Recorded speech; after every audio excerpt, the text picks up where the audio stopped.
We're on. We're on. All right. ¿Ya estás grabando? Chido. Amazing. You start? Do you want me to do the intro? No, you do the. I always do the outro, so you do the intro. Okay, done. All right. This is gonna be part of the episode. Yeah. Okay, go. Guys, thank you for joining us. Pleasure. It's great to have you on board. I was telling you before that, who's best to introduce but yourself. So, who are you? Tell us a little bit about you. Sure. I'm Simon Hipgrave. I'm the co-founder of Hungry Workshop with Jenna, and I'm the general manager and co-founder of Bone.Digital as well. So, yeah. Jenna? It's a short introduction. Yeah. You have to be modest. We can get into the detail. Later, yeah. I'm Jenna. I am the many things at Hungry Workshop, and one of them, the co-founder. I keep trying to settle on the title that I want, but I keep changing, so we'll see. Oh, what are the options? Evolving. What are the options? Well, so director, Yeah. CEO, but I don't think you can be CEO unless you have a board, but I'm not sure yet. Really? Is that the right. rule? I don't know. Yeah. Okay. Creative director, production director. Yeah, Okay. right. There's lots of options. Yeah. You both are the real hybrids, the real, what was that word you used before? The unicorns. The real unicorns, The real yeah. unicorns, Yeah. right? Yeah, because you have the digital. So anyone who doesn't know, Simon, you Bone.Digital, fully digital, obviously. Yep. But then Jenna, you have the print side of things, the tangible. You mentioned on your website, we like to produce things that you can touch or something, something along those lines. By the way, Yeah. beautiful copy. I don't know who did it, but Simon. you did. Did you? Some of it, yeah. Right. And I was reading that in the peacefulness of the tram. I was like, oh my god, this is really nice. There you Yeah. go, you're a copywriter as well. I've Title. I've only got one tone of voice, and that's like super earnest when I'm writing. So Right, yeah, okay. I've been told well, that. it really but- touched me, man. It was No, like, that's good. it's good. Yeah, it's That's like, all. That's I all. I want can to buy do. one of those notebooks. Yeah. Ah, yeah, very We'll good. talk about that later. Yeah, cool. But yeah, it's like completely separate spectrums, so separate sides of the spectrum, I should say. And how do you guys come up with such a high level of quality being so different, I would say, if that's fair to say? Who wants to start? This is the thing, like we're going to have to be taking turns, guys. Yeah. I think, what's kind of underpins both of the, the businesses is this focus on output and this focus on execution. And that's kind of primarily what both Hungry Workshop and Bone really care about, is a really high quality execution. And that comes from being on the other side of the equation, where you're, because we both have creative design backgrounds, and Jenna's still very much doing design work. And so we understand what it's like when you're handing your precious design, over, and you want people who you trust and care, who care about the output. Yeah. So who hired who at Hungry Workshop? Who was the first one? I started. Who you started? Okay. Yeah. And then So Simon had to and then- apply for the job, right? Is that what happened? Pretty much. Actually, yeah. No, so I started volunteering at this historical village outside of Brisbane, and Right. so they had all of these old printing presses in this big tin shed, and they also had like a tea shop and a machine shop and all sorts. It's of all like, functional. historical things. Yeah, it's functional. Okay. They do like school tours, and Gotcha. people would come and have a look. Okay. So I was learning there from these old retired printers who were incredible. Oh, wow. They were Retired like- printers. Yeah, Wow. they were Yeah. like 80 plus. All right. I You just learn- pictured. You learn from the best then. Yeah. Yes. Oh Yeah, yeah, wow. exactly. I just They taught imagine us the guy from Toy Story fixing Woody. Remember that scene, like the really old guy? Yeah. That's Sorry, I all. tend to divert. But go for it. So I mean, Bob would have started printing at like 14 or Yeah. something, right? Like, All right. Wow. Okay. like out of A whole life dedicated to printing. Yeah. exactly, and all he wanted to do was pass it on. And he was really passionate, but also like somewhat up with technology. Like he would still FaceTimes us, and he's on Facebook a lot. Right. He films Wow. his own videos, and Okay. so he really understood the like where letterpress could go. Yeah, right. Like in the beginning, And you learn from him. we learned from him. Yeah. So first it was like the hand-fed foot treadle presses Yeah. that you like with like an old sewing machine. Where you When you have to, treadle it, and yeah, then you yeah. put it in by hand. Yeah, You yeah, really yeah, have to right. Pay attention, like you can't talk So to otherwise your anyone. hand is gonna Yeah, because your hand will get swished. be letterpress. For someone, Terrifying. Jenna, for someone who doesn't know what a letterpress actually is, like, Yeah. can you give us like a quick overview of that? Yes. So the machines, You're better at it. Sure. I said Jenna, but it could be either of you, by the way. No, I'll take that one, Alex. That's fine. letterpress printing, in its purest form, is, it's one of the oldest forms of printing in the Western world, but it's essentially a process of stamping. So a raised surface is inked and pressed into the paper. It's really, really that simple. There's a couple of ways of getting the raised surface. So, you might be familiar with movable type, so wood blocks. Right. You can also use metal plates or polymer plates, which is primarily what Hungry Workshop uses. And that allows us to get the, modern design into a format that is letterpress printable. Yeah, so Right. the classical. Yeah. What I find really interesting is that this actually How's just your came to cocktail? my Good? mind when you say Sounds right. plate. I think she Is gave me the that actual you guys actually have to create whatever it is that's going to come out on the final outcome. You have to create a plate. Is that right? Yeah, that's right. Yeah, so, what is that process like? well, Jenna can speak to that better than I can. So we don't actually make the plates ourselves. Okay. So that's done externally. We Right. see the real art in what we do with that artwork and that plate. Okay. Same with the metal knives, die cutting forms that we get made that Right. cut things out. So we see the art in using the presses Okay. rather than making the plates, because that's a whole other business. Yeah, it would be. A whole other thing, a Yeah. whole other specialty and craft. Mm. And once that's created, that stays with you, right? Like that's kind of a forever piece. Yeah. What do you do with all of them? Well, we recycle the plastic ones. Oh, So wow, polymer okay. is a plastic, so and they Okay. only last for about 6 months Okay. for reusing. Okay, yep. The metal ones, which we sometimes get metal letterpress plates for foil plates, Right. they're like, that thick and metal. Yeah. Must be Like, heavy also- as well, They're right? heavy. Yeah. Like they're different painful sizes to and move. shapes. Yeah, so we can also recycle those, or sometimes we Oh. give them to people, like with the projects, because Ah. it's like Oh, an right. invitation Memorabilia. or- Mm. Exactly, it looks Yeah. beautiful sitting up because Yeah. it's like shiny metal. If you really like the design, you backwards. keep it, but if you don't like it, you give it back to them. Is that what We you're saying? can't give all the invitations back because it's like we're never going to use this again. Of But course, yeah. lots Yeah. of, we can use foil plates again over and over and over. So for reprints, we do keep them on file. I remember when I was back at uni, getting into screen printing. We had a little shop at uni. It's probably like 4 screens maybe. Yeah. And we were learning how to do that, right? And I remember going through the whole process, how hard it is to get one screen done, and why when you go to a screen printer, they don't want to do one t-shirt for you, or one tote bag, it's like so much higher, it's not worth it. Yeah. And I imagine it would be similar in letterpress, right? Exactly, yeah. We don't do many one-offs. We have done them, Yeah. but not many. I'm sure there'll be some kind of educational process there for you guys. Like someone comes in, they've got an idea. Surely, like you have to run them through what it is like. So they appreciate, what it's going The behind craft. the scenes of the craft. But not everyone will understand all of this. You have to create a plate, and it's not such a thing of that overnight thing. We can't just I think in digital space. It happens that Yeah. you kind of create stuff and then it quickly becomes obsolete. But, it's a little bit more of a process. Absolutely. a lot of that education job is done, by Jenna and the team or through social media, Yeah, that's so one of our pillars of social media is education. Yeah. Interesting. Oh, right, okay. We- What are the other pillars? Putting you on the spot. Created them ourselves. Next question. Education, inspiration Right. for all the Right. designers that we work with. And I don't know what the third one is. Was, That's right. was education a pillar in, were you guys focused on education because of that? Because you had a lot of people kind of going, I don't know what it entails, what the process entails. Both for educating people for jobs, but also just passing on knowledge. They're incredible presses. Our Yeah. newest press is 50 years old, and 50? our oldest 50. Wow. Our oldest one is from 1902. So they're gonna last forever beyond us, beyond Hungry Workshop maybe, or Hungry Workshop will continue without us. Interesting. I want to Pass that it down to the information kids. on and knowledge. Yeah. If they're interested Wow. or whoever.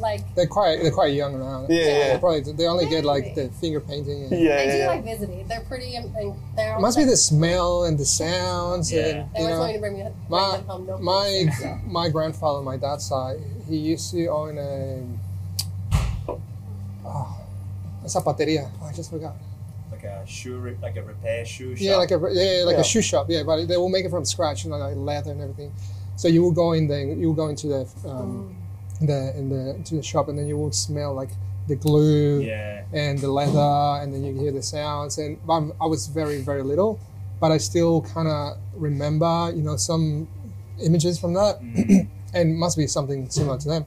If they want to pick that up, you know, they want to carry on, they might. They can go on Instagram and learn how to do it, right? Yeah, it's all anyone can now. It's interesting as well. Like I imagine, like each machine will come with a story. You know, do you get to know where it came from, and you know what was the life before the Hungry workshop? Some of the presses we know. We're in the midst of making a big operating manual at the moment. And so like that's part of it, like writing down the history of each press and what we actually know about it. And, like an internal document? Like it's just an internal one. Beautifully printed. Maybe the cover. Online right now. Is it? Right. Yeah, because it's supposed to be a living document. If we print it, of course, that'll be that version of it. I don't know why my head went straight to the physical, and you pass it down generations. We do have a little prize, like once we finish all the sections, because there's a lot of sections. Once we finish all the sections, we're all going to get matching jumpsuits with like our logos on it. That's going to be our physical version. Yeah, nice. Yeah. That's one thing, like I think talking about that physical and digital, like I've always loved, I was telling you guys before this, that one, you know, I don't know if I told you this already, but many years ago, I commissioned some work to the guys, and I was working at a digital agency at the time, and yet we actually went to letterpress to create, you know, our business cards. And that was at the time where like people were saying business cards are gonna die. No one's gonna use business cards anymore. Oh yeah. And you know we printed these cards and they were so effective when they handed them to clients or prospects. Like people will literally take a time to like feel it. Yeah. And yet we're doing something completely different. We're in the digital space, but it was really effective. I think that was that really spoke to me because. Sorry, man. I was going to say, I think that's the artifact of, you know, we spend so much time, you know, online in digital spaces that when you do get something physical, it does really stand out and, you know, really cuts through. Yeah, and us then, I'm going to sell soul here, but the new generations come in, and I've witnessed how, you know, we've got print jobs at digital agencies, and then somehow the crop marks are still there, or the color bar is still there, and that's because the people, like the account managers or someone receiving the job, they don't know that needs to be out of it. They think it's part of the design, right? Yeah. So we have to literally done it on the spot before putting it up on the wall, because I had not, and then they will be like, "Oh, sorry, I thought it was part of the design." Like, it looks cool, yeah. I mean, it looks cool, but it's not part of the design. You know? It does look cool. It does look cool. Like you see all the crop marks, and it's like, yeah, but it's not part of the design. And that's when that was a point in time where I was like, man, I'm getting really old because I understand what this is, but also like how detached is the physical job or work from the digital aspect of things, right? Yeah. But yet you guys still manage to, you know, keep. Do you guys talk work when you get home? Yeah. We used to talk at work a lot more. A lot more? Yeah. Is there like a set rule now, like no, past 9 p.m. that's it, you know? No, I think because Simon was doing, you were still doing one day at Hungry as of last year. Yeah. Like it kind of went from full time and then went less and less and less as Bone needed you more and more. Yeah. And we used to talk about work a lot then, but now it's nice because it's like a separation of work.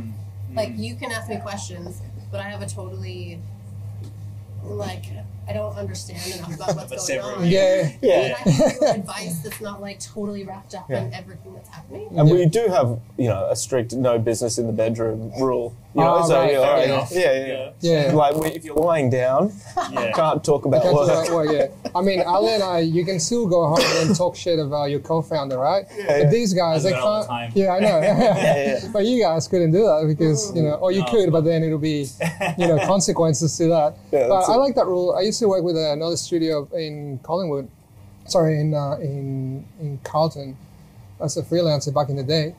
And it was owned by a couple, like a married couple, just like you guys. But we were literally working on the granny house of their house.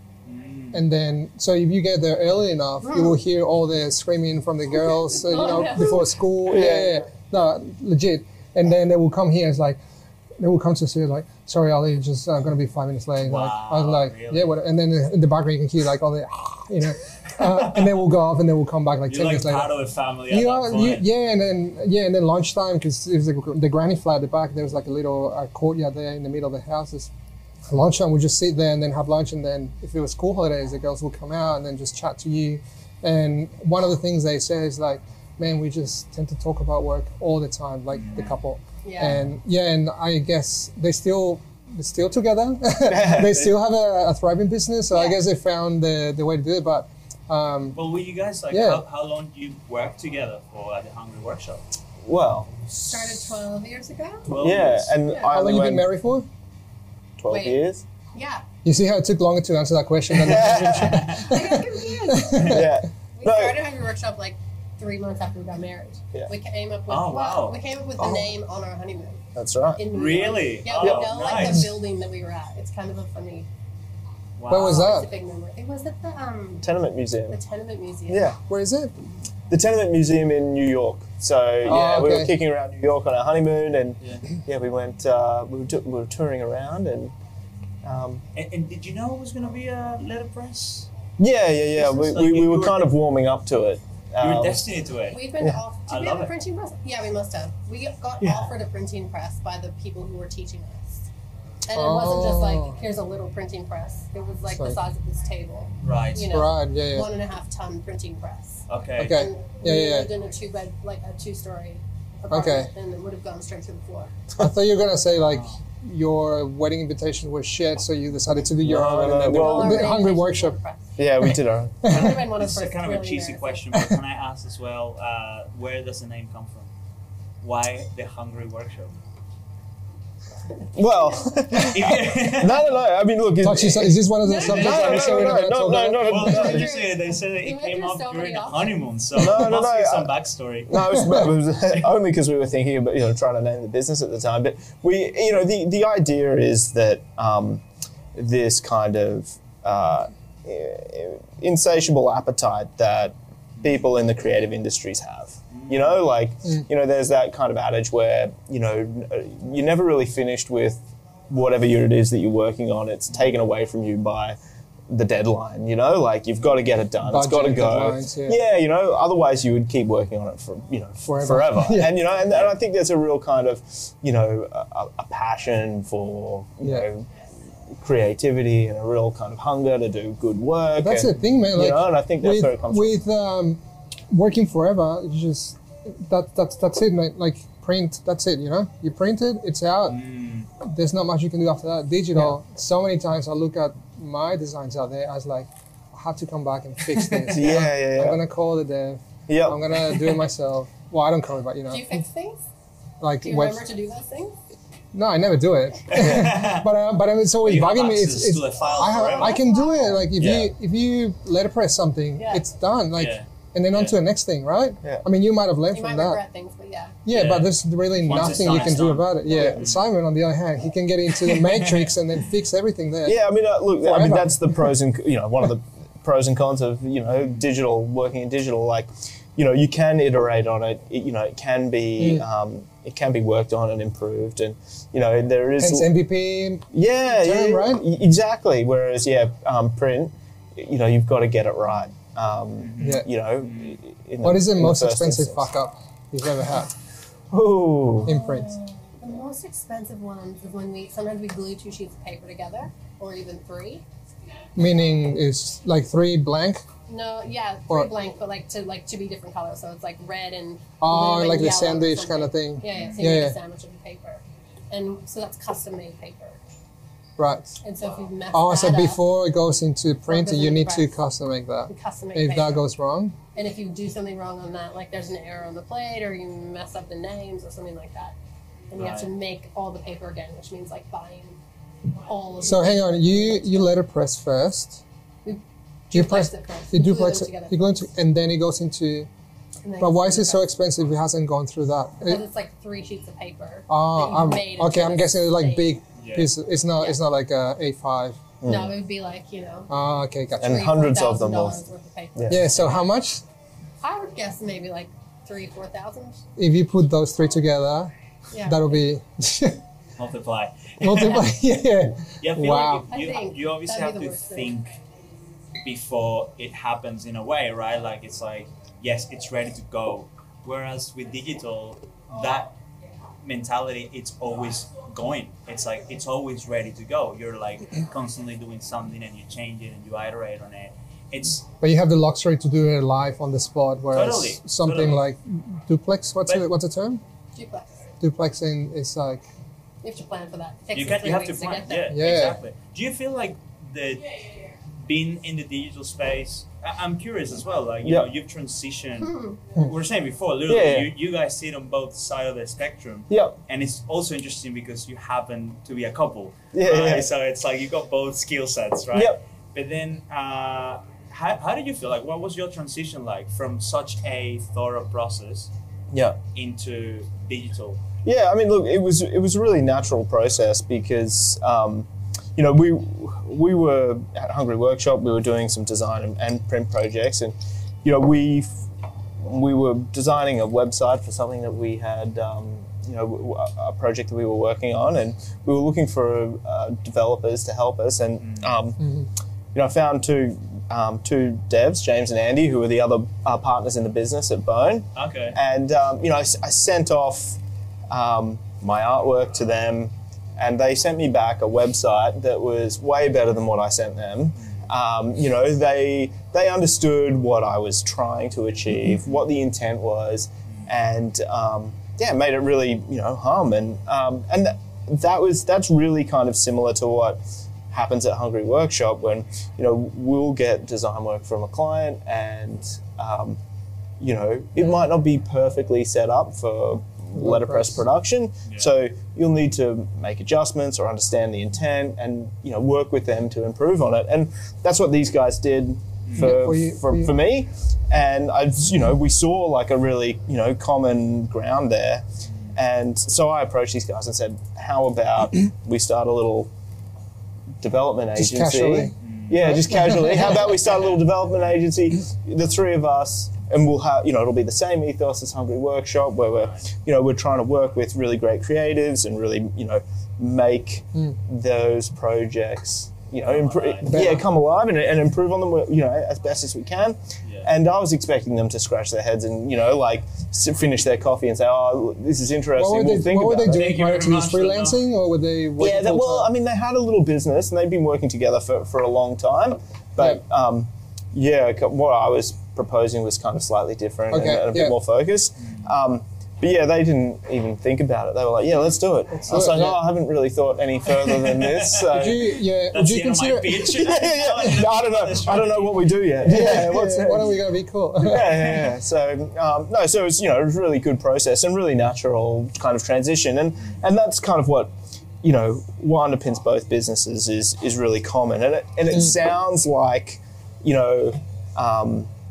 It sounds like opposite ends of the spectrum, but fundamentally, we're, you know, the principle of what we do is exactly the same. Yeah, 100%. There's still craft in digital, you know, and like we always have this conversation as well that I think UI UX has evolved quite a lot from where it started, but you know, there is still an art to it. There's still the level of detail that you have to put in. You still have to. It is a pretty thorough process still. Actually. Yeah, when done properly, I think any of the skill sets around this table, you know, even the video right now. Yeah. Absolutely. And it's you just nailed it there. Like, you need to find the right people when you give them a job or an idea, and they can build on top of that. Like, you don't want to go backwards. You know. 100%. Yeah, and I think, you know, from, you know, the experience that I had.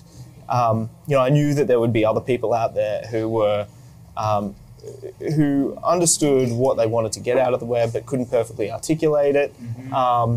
You know, there's UI UX experts who are really, really good at communicating that. But what we want to do is help kind of bridge that gap. And we know what's good. Everybody on our team, the majority of people on our are all have creative backgrounds, really interested in good design. And so, you know, it's our job to help facilitate that. Yeah. There was a time, I remember this so distinctively where... You want to drink that? Yeah, I'm not. You have another one? You would, as a designer, you would create something, and then it goes on to the development team, and there was just... that gap was really hard to bridge because... Totally. the design didn't reflect in the development. Yep. And I don't know whether it was lack of communication or there was just no, clear process. But, I love the fact you're talking a little bit about that. It's just like you're trying to find that cohesion between the two. And I think there's a couple of reasons why that happens. And I think, part of that is, development is very technical, and you need a technical engineering mindset. And there's there's a lot of, creativity in executing things efficiently and, technically well. Yeah. But the kind of appreciation or the understanding of the intent of the visual design is another end of the spectrum. And we kind of,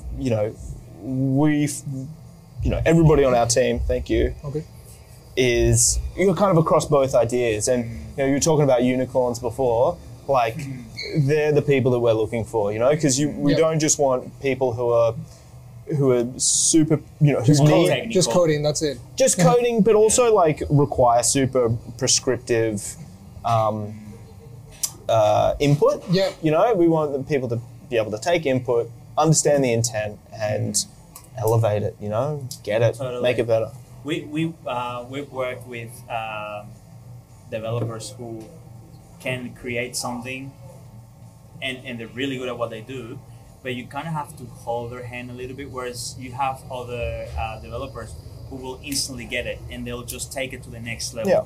Mm-hmm. Yeah, I mean, we just got briefed on a job the other day for an organisation out of Sydney, and they've, part of the request for us is to come up with some ideas for how to treat the animations, and they've got some really beautiful assets on the page, some really beautiful 3D bits and pieces, and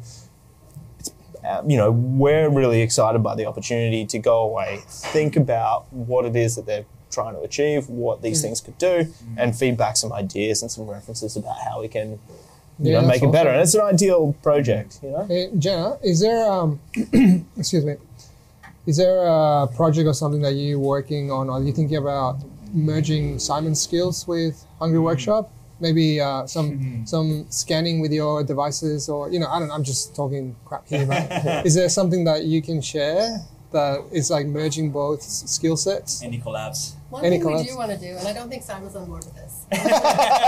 We'll see after this chat. We have this giant roller door at work. Okay. Like our big roller door covers up our. Simon's like roller door again. Here we go. Here we go. And so the guys at work were like, "What if we painted a giant QR code, like roller door size QR code, on the roller door, and then make that QR code like change to different things? Because you can do dynamic QR codes. That was called. Yeah. You change the things. Keep changing the things. So what would it show? I don't know, but like a video. So it was like nothing good because we haven't done it. Or like different projects or different. That'd be cool. Yeah. Anyway, and this is at your shop. To be in front of it. Because it's like kind of a warehouse that you drive by. You get a lot of foot traffic, and I like it. We get some foot traffic. At least we'll get curious people. That will get spark some curiosity. People are like, there's no branding outside, is it? Or there is? No, we need to put a sign. We need to do something on the roller door. Maybe that's a QR code, right? It's right there, and then people go, "What is in this shop?" They scan it. The good thing about QR codes now. We're going to play devil's advocate, right? You're on Simon's side, I'm on Jenna's side. No, I was going to say, the thing about QR codes now, after 2 years of pandemic, is that everyone knows what a QR code is. Yeah. They're very fluent. Though I've seen cases on LinkedIn of people saying, what do I do with all these photos in my phone? And they're like, there's like a camera roll of photos of QR codes. Yeah. Do you know? Do you get it? Like, and I don't know if that was a real thing or not, but I thought it was really funny. And that's a very edge case. Yeah. I remember working in that ad agency, before we started Hungry Workshop. This guy came in, this must have been a couple of years before we started Hungry Workshop. This guy came in and he was like, QR codes. Let me tell you all about QR codes. The next and we were all like, looking around going like, man, this is never going to catch on. Yeah. But you're right, I mean, there's one right here. We all know what to do with that. Everyone's really fluent with it. I tell you what, though, I do think that the only reason why they became what they are today was because of the pandemic and COVID and all that. Like, I think there was a big use of them in China, I believe. China was big on QR codes. Before that? Yeah, but in Australia, you talk about QR codes, and it was like this thing that people knew about. It was they were around, and then they died, right? And then they came back. I think it's like QR codes, like I remember designing things with QR codes. Yeah. It wasn't big enough. It was like too big, or you know, like if I want to scan it. I remember a brief coming through in my freelance days. It's like a QR code on a billboard. Oh no. I was like, okay, but what This is going size to cause should? traffic accidents. Yeah, that's what.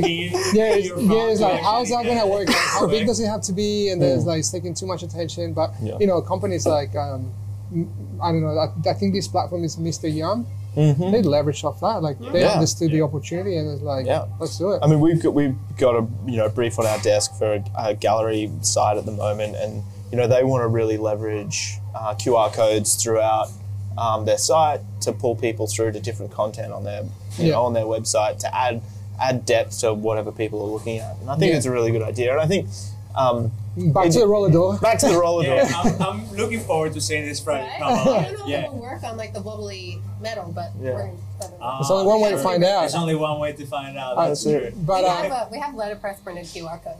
That seems. Oh, really? Yeah, we tested it like maybe a year or so ago. works. Yeah, it works fine. Yeah. Yeah.